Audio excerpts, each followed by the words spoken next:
Dharma Jewel Platform. Sutra. With the commentary of Tripitaka Master Hui. English translation by the Buddhist text. Translation Society.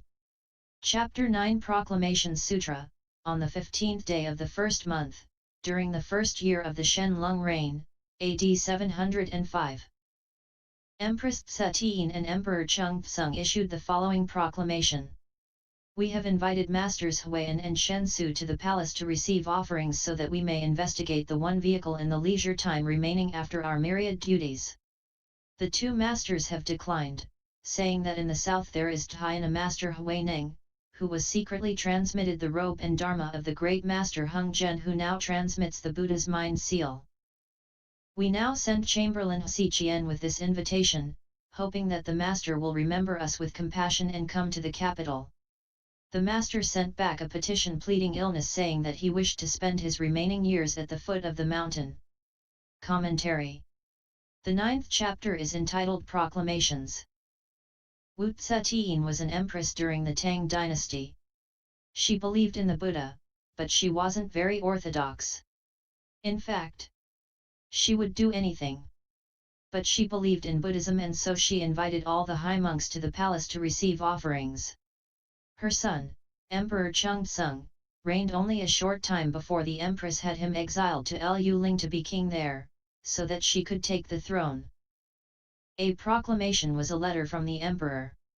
When ordinary people received a proclamation, they bowed to it as a gesture of respect to the Emperor, but people who have left home don't do this, of course. Wishing to study the one Buddha vehicle, the sudden teaching Dharma door, the Empress invited Masters Hui Neng and Shen Lung to come to the palace to receive offerings. But they refused. We do not have enough virtue, they said, you should invite Hui Neng. He has received the 5th Patriarch's robe and bowl and is a true transmitter of the mind seal.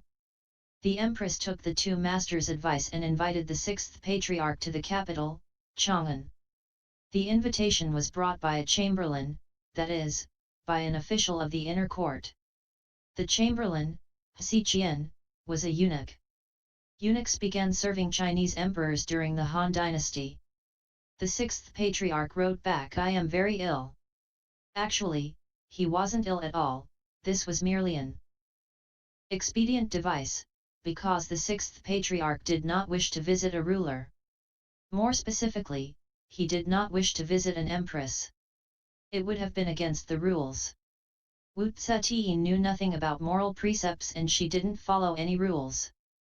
But the 6th Patriarch couldn't say, you are an empress and I am a patriarch and I don't have to visit you, so he said, I am old and sick. Sutra. Hsieh Chien said, the virtuous Dhyana masters it. The capital all say that to master the way one must sit in Dhyana meditation and practice concentration, for without Dhyana concentration, liberation is impossible. I do not know how the Master explains this Dharma. The Master said, the way is awakened to from the mind. How could it be found in sitting? The Diamond Sutra states that to say that Tathagata either sits or lies down is to walk a deviant path. Why? The clear pure dhyana of the Tathagata comes from nowhere and goes nowhere and is neither produced nor extinguished. The Tathagata's clear pure sitting is the state of all dharmas being empty and still. Ultimately there is no certification, even less is there any sitting. Commentary. For an illiterate, the Master was quite intelligent. He answered, you awaken to the way from within your mind. You can't just sit there. You have to understand the principles of the Buddha Dharma and be enlightened to them. Enlightenment is understanding and the sitting is practice. Practicing without understanding is stupid, understanding without practice is nothing but intellectual zen. You must understand and practice. Don't just sit for several decades without even understanding the principle of enlightening your mind.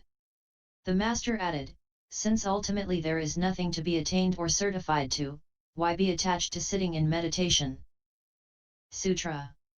Hsieh Chien said, when your disciple returns to the capital, their majesties will surely question him.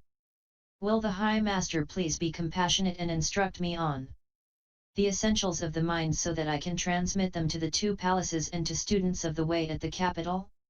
It will be like one lamp setting 100,000 lamps burning, making all the darkness endlessly light. The Master said, the way is without light or darkness. Light and darkness belong to the principle of alternation. Endless light has an end, too, because such terms are relative. Therefore the Vimalakirti Sutra says, the Dharma is incomparable because it is not relative. Hsieh Chien said, light represents wisdom and darkness represents affliction.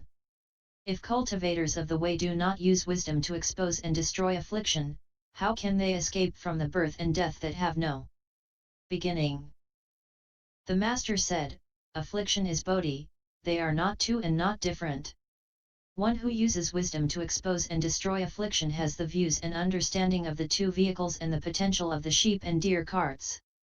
Those of superior wisdom and great roots are completely different. Hsieh Chien said, what are the views and understanding of the great vehicle? The Master said, the common person sees light and darkness as 2, but the wise person comprehends that their nature is non-dual. The non-dual nature is the real nature. The real nature does not decrease in common people nor increase in worthy sages. In afflictions it is not confused and in dhyana concentration it is not still. It is neither cut off nor permanent. It does not come or go. It is not inside, outside, or in the middle. It is not produced or destroyed. The nature and mark is thus. It permanently dwells and does not change. It is called the way. Commentary. Hsieh Chien wished for instruction on the essentials of the principle of using the mind to seal the mind. He said that the patriarch was like a lamp, setting 100,000 lamps burning in the capital, bright, limitless light. The Master said, you shouldn't see light and darkness as different or affliction and bodhi as different. Affliction and the enlightenment nature are one. Shravakas and Pratyekabuddhas destroy affliction by means of wisdom, but Buddhas and Bodhisattvas are completely different from them. Ordinary people see understanding and ignorance as 2, but wise people know that in essence they are 1, not 2. That non-dual nature is the real nature. In states of confusion, the real nature is not confused. In dhyana concentration, it is not still. It is both still and moving, it both moves and is still. The nature and mark are both thus. We call it the way. Sutra. Hsieh Chien said, how does your explanation of the self-nature as neither produced nor destroyed differ from that of other religions? The Master answered, as non-production and non-extinction are explained by other religions, extinction ends production and production reveals extinction. Their extinction is not extinction and what they call production is not production. My explanation of non-production and non-extinction is this: originally there was no production. And now there is no extinction. For this reason my explanation differs from that of other religions. If you wish to know the essentials of the mind, simply do not think of good or evil. You will then enter naturally the clear, pure substance of the mind, which is deep and permanently still, and whose wonderful abilities are as numerous as the sand grains in the Ganges River. Commentary. Other religions see production and extinction as 2. They say that extinction puts an end to production and that production reveals extinction. Their explanation is not the ultimate one. As I explain the terms, originally there was no production, and so now there is no extinction. The Master continued, if you would like to know about the wonderful mind transmission Dharma, the essential points of the mind ground Dharma door, I will tell you, simply do not think of good or evil. Then you will spontaneously understand the true principle and enter into the pure substance of the mind. The mind substance is deep and constantly pure and still. Although it is always still, within its true emptiness there is wonderful existence, and its wonderful abilities are innumerable. Sutra. Hsieh Chien received this instruction and was suddenly greatly enlightened. He bowed, took leave, and returned to the palace to report the Master's speech. That year on the 3rd of the Ninth month, a proclamation was issued in praise of the Master. It read: "The Master has declined our invitation because of old age and illness. He cultivates the way for us and is a field of blessings for the country. The Master is like Vimalakirti who pleaded illness in Vaishali. He spreads the great fruit widely, transmitting the Buddha mind and discoursing on the non-dual Dharma. Hsieh Chien has conveyed the Master's instruction, the knowledge and vision of the Tathagata. It must be due to accumulated good acts, abundant blessings, and good roots planted in former lives that we now have met with the Master when he appears in the world and have suddenly been enlightened to the Supreme Vehicle. We are extremely grateful for his kindness which we receive with bowed heads, and now offer in return a Mona robe and crystal bowl as gifts. We order the magistrate of Shaozhou to rebuild the temple buildings and convert the Master's former dwelling place into a temple to be called Kuo-en, country's kindness. Commentary. Hsieh Chien returned to the capital and submitted a written report to the Empress which set forth the principles the Master had discussed with him. The palace then issued a statement in praise of the Master, saying he was the highest master in the nation and one of unexcelled cultivation. They said that the sixth patriarch was like the layman Vimalakirti, who was sick in Vaishali.